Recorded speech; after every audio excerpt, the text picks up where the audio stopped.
আজকে একজন সিফি একজন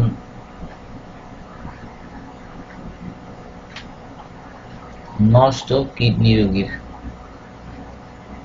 গল্প বলবো আপনাদেরকে।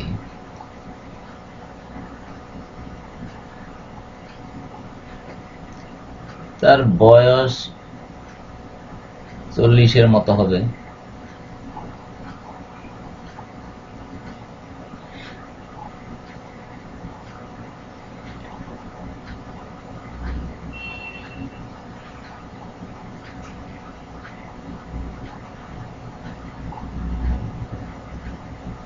গরিব মানুষ,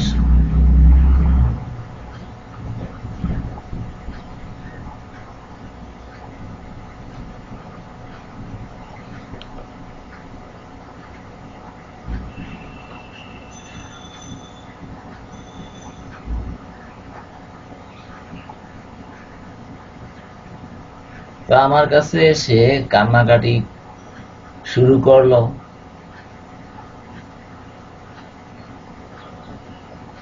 পিজির ডাক্তাররা বলছে তার এক কিডনি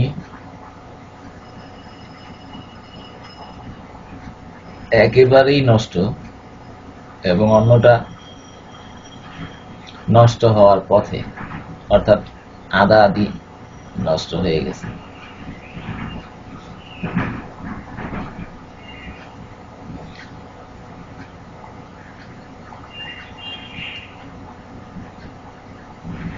তো আমি তো হোমিও চিকিৎসা বিজ্ঞানীদের লেখায় পড়েছি যে এই সমস্ত রোগ হোমিওপ্যাথিতে খুব সহজেই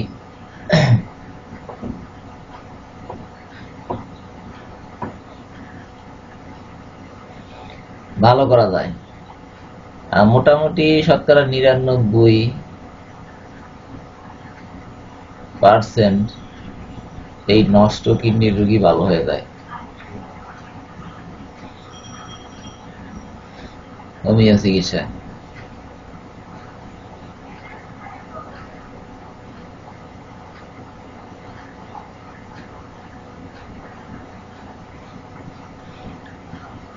তো তার ইতিহাস শুনলাম।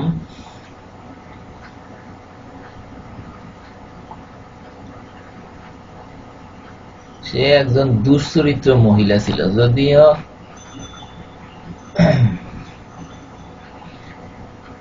কমার্শিয়াল পতিতা ছিল কিনা জানি না, তবে তার সিফিলিস যে হয়েছিল এটা একেবারে শিওর। তার শরীরে সিফিলিসের সেকেন্ডারি এবং টার্সিয়ারি লক্ষণ অনেক কিছু আছে।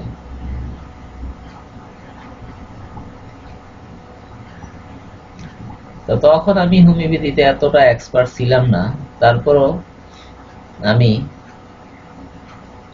কিছুদিন পরপরই তাকে অ্যান্টিসিফিলিটিক ওষুধ দিতাম, যেমন সিফিলিনাম, মার্কসল, তারপর কেলিবাইক্রম,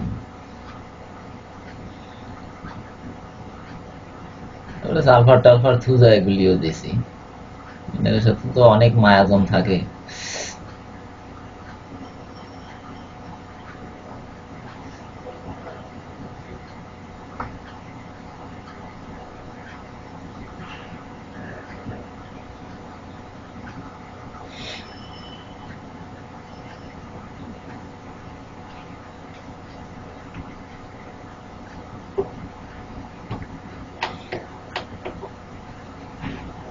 তো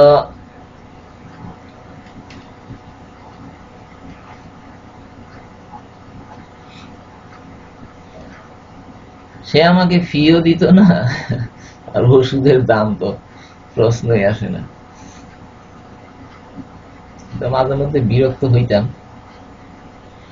কিন্তু তারপরেও তার কান্নাকাটির কারণে তাকে আমি প্রায় 2 বছর চিকিৎসা করছি।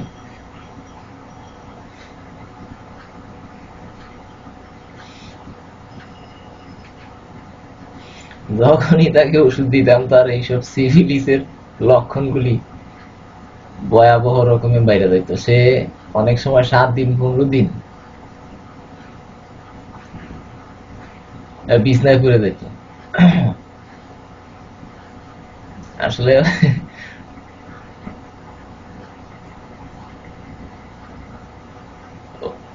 যেহেতু তখন হোমিওপ্যাথিতে এতটা এক্সপার্ট ছিলাম না, কাজেই কোন ওষুধ কত শক্তিতে দিলে এটার সাইড ইফেক্ট বেশি হইতে পারে, রোগীর কষ্ট বাইরে যেতে পারে, এই সম্বন্ধে আমার জ্ঞান কম ছিল।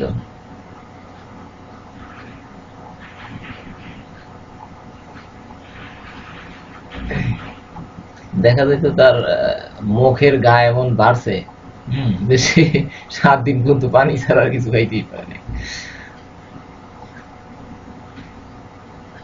ভয়াবহ অবস্থা। যাই হোক, সে অনেক কষ্ট করছে, কিন্তু আমার পিছ ছাড়ে নাই।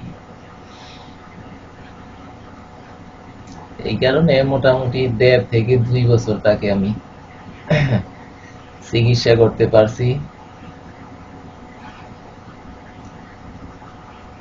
এবং এক সময় গিয়ে সে আবার কিডনির পরীক্ষা নিরীক্ষা কইরা তো আমাকে এসে সুসংবাদ দিল যে তার কিডনি, ডাক্তাররা বলছে তার 2 কিডনি সুস্থ আছে, 2 কিডনিতে কোনো সমস্যা নাই, 2টাই ভালো আছে। তা আমিও রিপোর্ট দেখলাম, হ্যাঁ ঠিকই রিপোর্টে তাই লেখা আছে।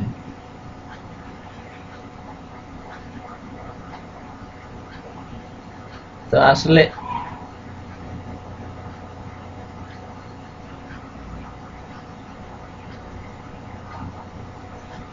কিডনি নষ্ট হওয়ার পিছনে বেশিরভাগ ক্ষেত্রেই, 99% ক্ষেত্রেই এই সিফিলিটিক মায়াজমটা কাজ করে। কাজে এই জিনিসটা ডাক্তারদের, হোমিও ডাক্তারদেরকে খেয়াল রাখতে হবে যে কোন ক্রনিক কিডনি রোগী বা ড্যামেজ কিডনি রোগী যখন আসে, তার অতীত জানার চেষ্টা করতে হবে।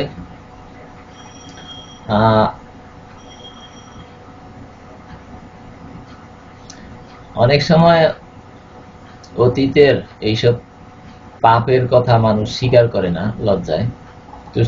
তো সেই ক্ষেত্রে রোগীর শারীরিক লক্ষণের মধ্যে সিফিলিসের লক্ষণ আছে কিনা, প্রাইমারি, সেকেন্ডারি বা টারসিয়ারি যাই হোক, আছে কিনা এগুলি ডাক্তারকে অনুসন্ধান করে দেখতে হবে।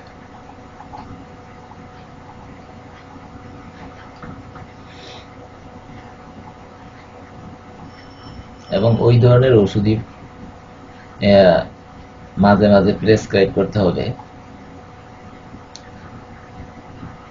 এছাড়া ভ্যাকসিনের একটা কুপ্রভাব তো আছে এই ক্ষেত্রে, থুজা মাঝে মাঝে দিতে হবে উচ্চ শক্তিতে। আর কি, কোন কোন কিডনি রোগীর শরীরে, অধিকাংশ কিডনি রোগীর শরীরে পানি নামে, তো এই ক্ষেত্রে পানি কমানোর ঔষধের দিকে ঔষধ দিতে হবে, ডায়োটিক্স জাতীয়, এপিস্যাপোসাইনাম, তারপরে সিমাফিলা, তারপরে আলফালফাও আছে। আর এইসব রোগীদের ভয়াবহ ধরনের দুর্বলতা থাকে, এই ক্ষেত্রে টনিক জাতীয় কিছু ওষুধ দিতে হবে, যেমন অ্যাসিড পিক্রিক, কেলিফস, রেলসিমিয়াম। আর এরা যেহেতু প্রচুর অ্যালোপ্যাথিক ওষুধ খায়, এজন্য মাঝে মধ্যে নাক্সও দিতে হবে, আর্সেনিক, গ্যাংগ্রিন জাতীয়, শরীরে ঘাটা হয়ে গেলে আর্সেনিক, ল্যাকেসিস, এইসব ওষুধের দিকেও খেয়াল রাখতে হবে। এইসব ওষুধের লক্ষণ আসলে দিতে হবে।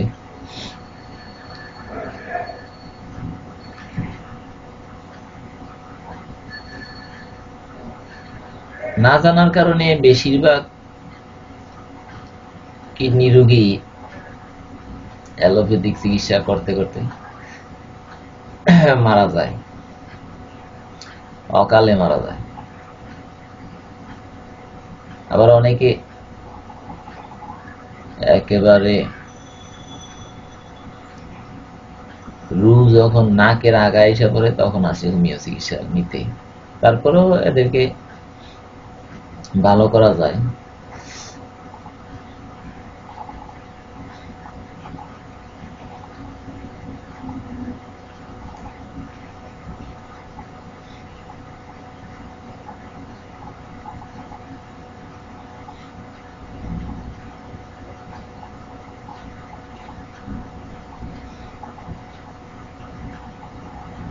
তবে প্রথম থেকে কিডনি রোগীরা যদি একজন বিশেষজ্ঞ হোমিও চিকিৎসকের অধীনে থাকতো,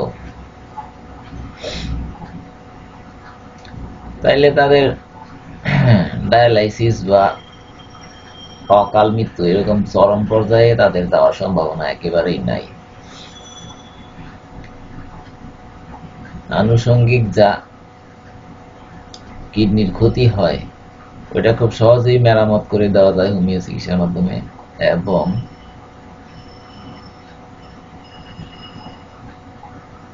রোগের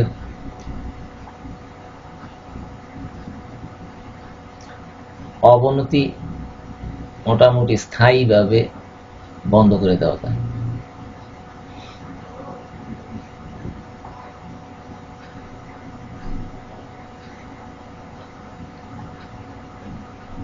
এখন কিডনি রোগীর সংখ্যা যেভাবে বাড়ছে তার একটা প্রধান কারণ হইল উচ্চ রক্তচাপ এবং ডায়াবেটিস। তো এই দুইটা রোগ হোমিওপ্যাথিতে খুব সহজেই একেবারে স্থায়ীভাবে